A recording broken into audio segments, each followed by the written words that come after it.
I have a suggestion for you to include in your meditation that's going to simplify everything. And we're all about simplifying our lives, especially in a practice that we are trying to include in our daily life. And it shouldn't be difficult. It shouldn't be a progressive difficulty that we're approaching through this practice, but actually the opposite. So you may close your eyes for this suggestion to sink in, and don't even call this meditation. Don't call this moment absolutely anything, but be very open, absolutely open to this experience. And when I say this experience, I refer to this precise moment in which you feel your body as usual, your thoughts, which may include some images, memories, expectations, anything. That's why I mean be open. Don't think that you have to reach a particular level of calmness or blank state of mind. You have no prerequisites for this moment. And as you open yourself to the present moment without any expectation, any prerequisite of how it should be, and notice that there is something undeniable, that is that your attention is going, seems like everywhere, from one thought to the other. Don't do anything about it. Don't think it's a mistake, it's wrong. In fact, don't know how it's supposed to be. Just know that that's how it is. Don't think it's right, don't think it's wrong. Just understand that that's just how it is.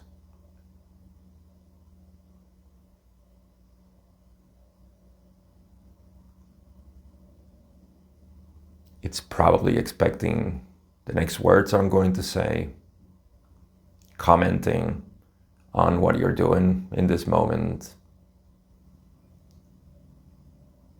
maybe comparing to how it should be. Even that is fine.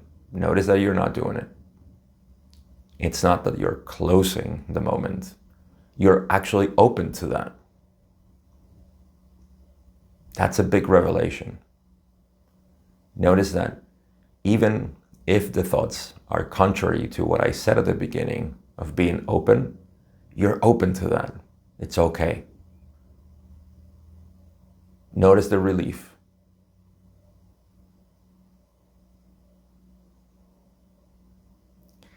Anything that your thoughts may be now producing as a way to counter this moment, you're open to that too. Welcome it.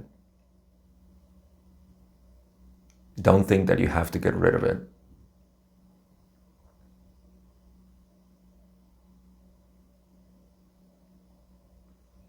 The more you see these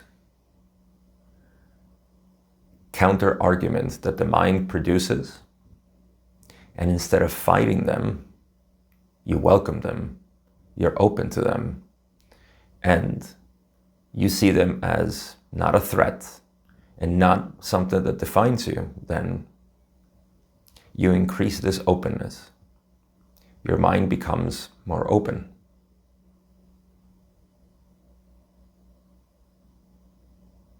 Keep noticing it.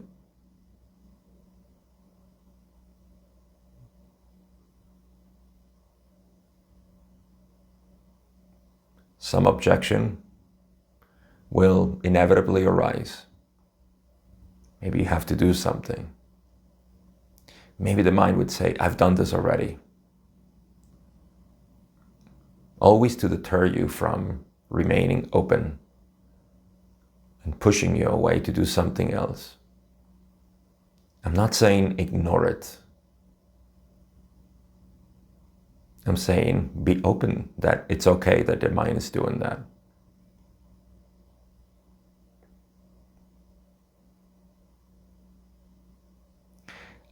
At the same time, in this observation, you can include the realization that whether the mind is objecting or you are simply being, you remain. You don't go away with the objection, and you don't return when the objection is gone. You have always been there.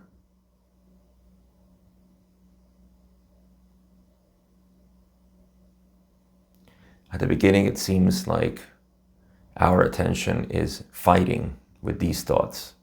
That's why my suggestion today is that any fight, any argument, any interaction with the thought be released as a thing that you are doing, but rather what's happening. And even that is welcome. You're open to that.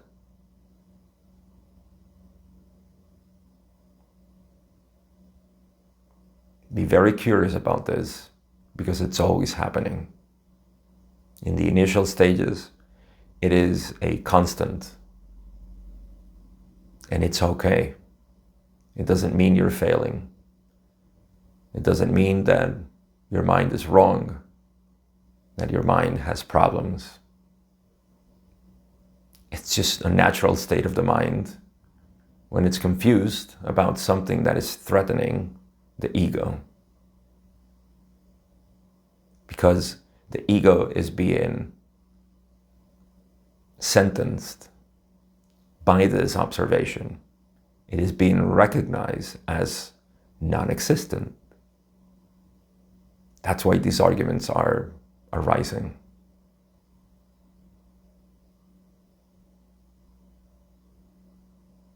So let them arise.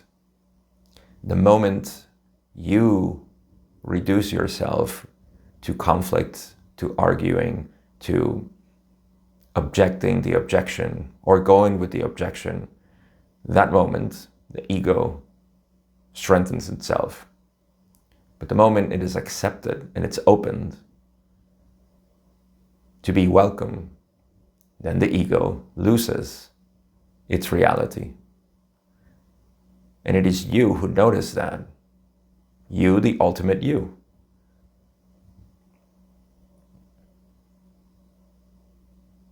This won't be realized as a thought. So don't expect the thought to arise as, oh yes, the ego is thinning, the ego is going away. That would be the ego taking a new form and talking about it, talking about an old self. So don't expect that thought. That should be liberating. Shouldn't be concerning. It's liberating because you don't have to expect the thought. And you don't have to have certainty with the mind. The certainty is in that moment when you notice that you remain, when those objections fall away. Watch them arise, welcome them, they go away. Where are you? Always there. You remain. And again, your mind will say, I know this already. This is not new information. I've done this several times. That's all welcome. Because you know it's an objection. It's a way to say we have to look for something else. This is not enough.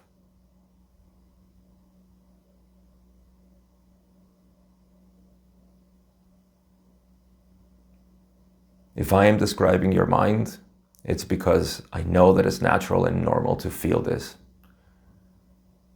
And it comes in very subtle ways because the mind is very convincing in terms of knowledge and memory.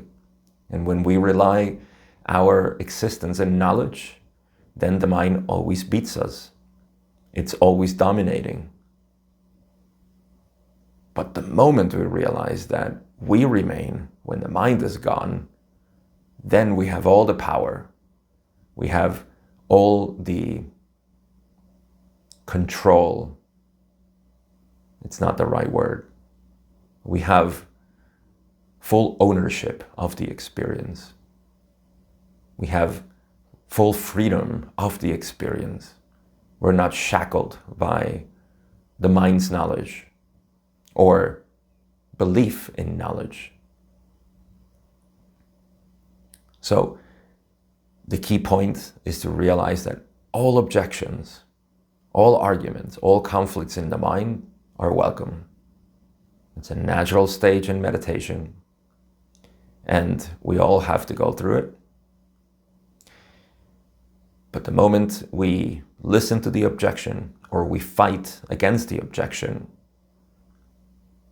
we're moving away from ourselves. We're buying into what the ego wants. And the ego is doing this as a form of survival.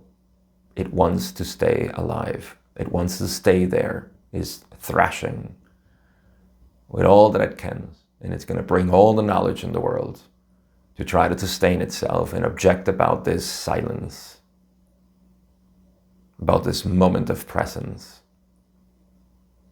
in which there is quiet, peaceful awareness.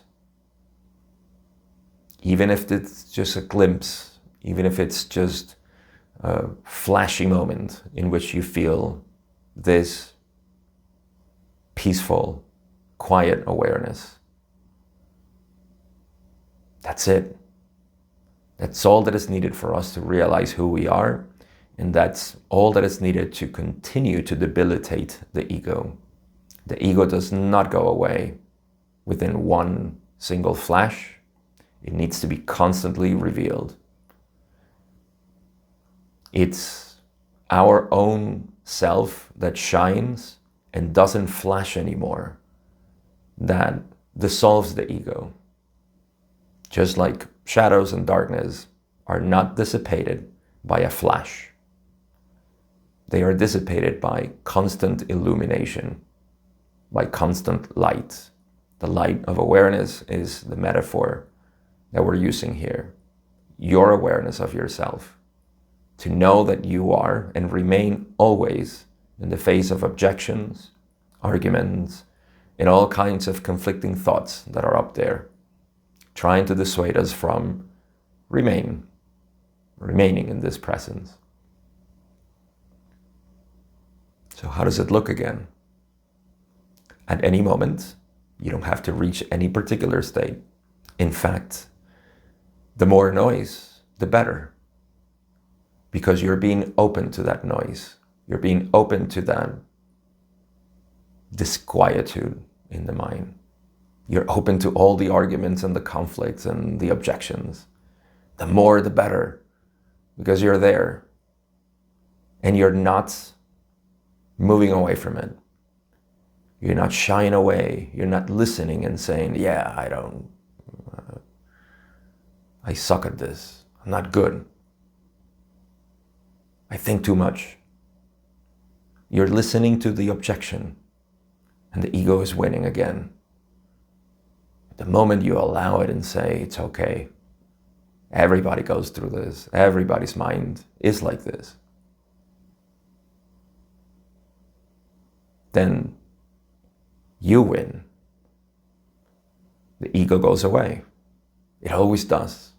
Watch it. Just remain present. This is not a skillful technique. This is not some advanced method. It is something that everybody is capable of doing and realizing, as long or provided that you're interested, provided that you have a genuine, honest desire to want to know your inner peace. And then it will always shine, always. It never fails. The only thing that fails is the objection and the argument, and the ego dissolves. And those flashes stop being flashes. It begins to be a dim light maybe at the beginning, but a light nonetheless, constant, dim as it may be, darkness of thoughts as they may remain, that's fine. You are that dim light. You're not the flash anymore. And trust me, that light continues to grow over time. And it feels like freedom, liberation, and peace. I hope this suggestion is helpful and is very practical for your day-to-day practice, because the reason why we don't get into a daily practice is because we keep listening to that objection in so many subtle ways. So we have to really see the root of that objection and see that at the root of that root, it's you who remain always, and that you're always available for that. Again, I hope the video was helpful, and I'll see you in the next one.